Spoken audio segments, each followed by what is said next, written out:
Hi, I'm Old Sneelock. Welcome to another episode of Old Sneelock's Workshop.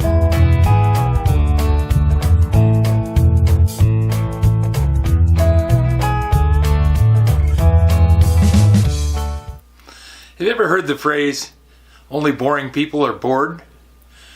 Well, it's because us non-boring people are always looking for something new, and it doesn't take long to find it. Scott Crafter and 357 Magdad and Ben Mall all have been talking about their fiber wheels. And fiber wheels are really great for polishing things. And I kept thinking, it'd be nice to have a fiber wheel, but I have two grinders on the bench, another one underneath that bench over there, a third one buried underneath a pile of stuff over there, and not to mention the big one there and the ones out in the garage and the handhelds and all the other ones.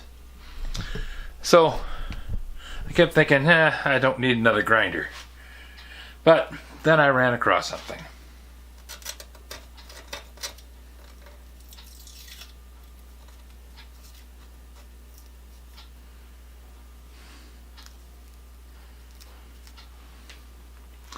$8. Double-ended, and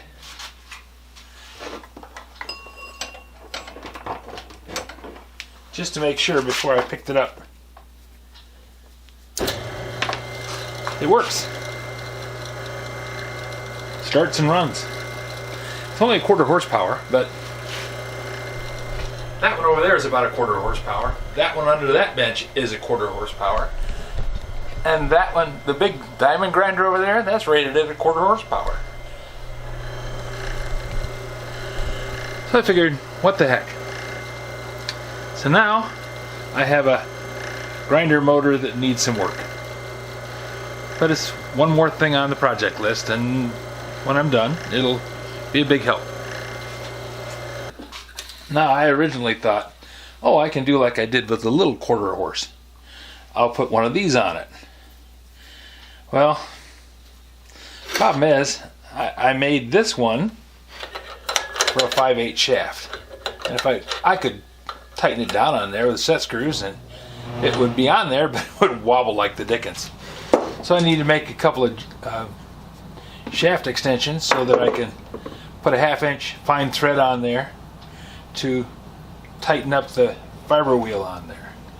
Now, one of the things that's going to happen is 1 inch should be a left-hand thread and the other one should be a right-hand thread. But there's a way around that, so I'll probably be doing that. So, that's what the plan is at this point. Make a couple of jack shaft extensions and get this ready to mount a fiber wheel on it. But before I do that, I'm probably going to clean it up and get rid of some of the rust on the outside of the shell and clean up these shafts and blow the dust out. But it's a good start.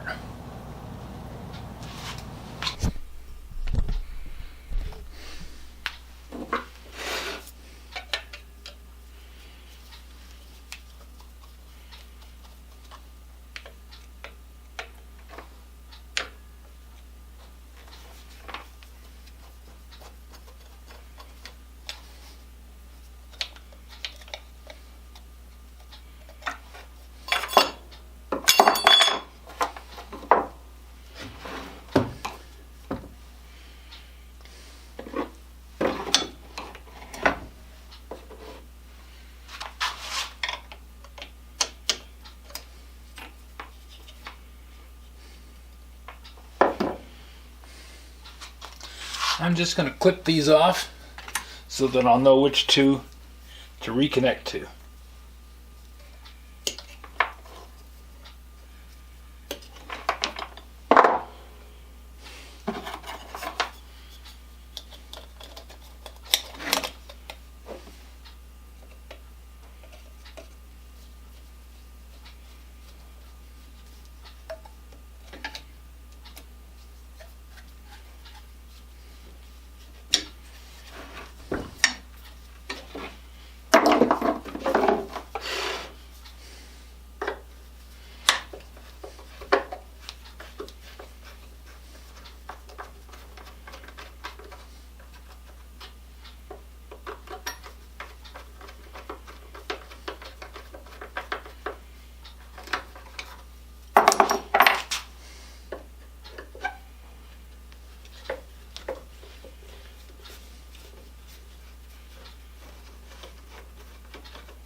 50-50.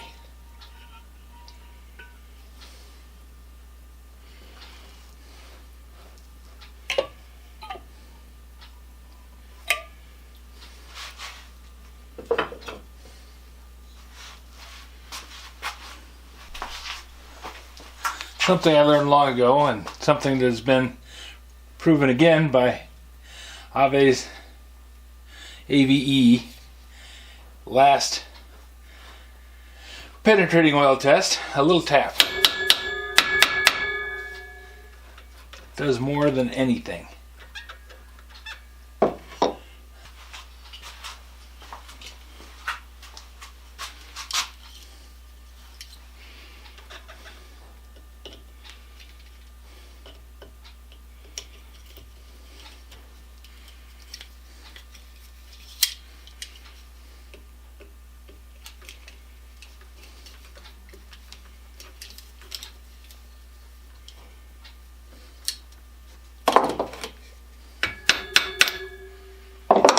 And there we go.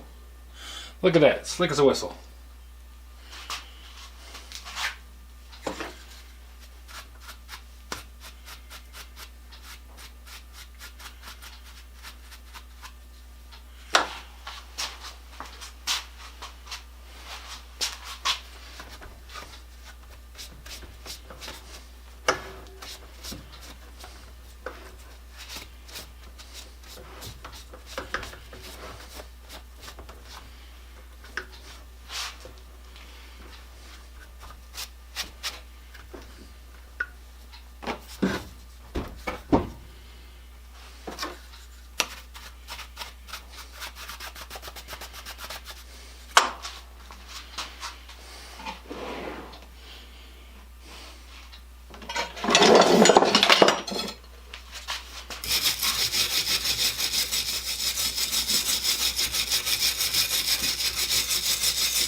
with all the bits and pieces painted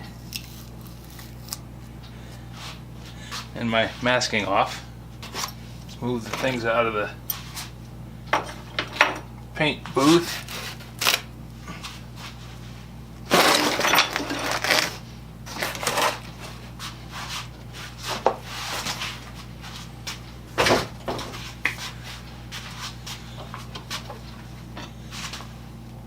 And assemble them.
There we go.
This shaft has a flat on it, and this one has a pinhole through it. Just a short update to show you where I'm going with this one. This isn't something that's going to be a major project, at least I hope not, but I'll probably mention it from time to time, and then eventually you'll see it on the bench. If you have any suggestions for a new video, questions about today's video, or any of the other videos on the channel, just drop a note in the comments. You know I read them all. Besides, I gotta have something to do while the paint's drying.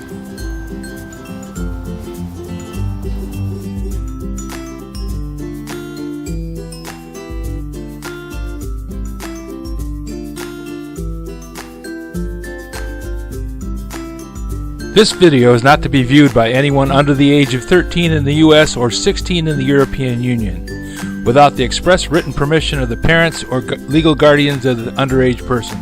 Such written permission must be on file at the local government entity in charge of enforcing the rules and regulations established by the FTC. Anyone violating these terms is admitting by default that they hold harmless the owners and operators of this channel. Any and all questions should be addressed to your local branch of the FTC.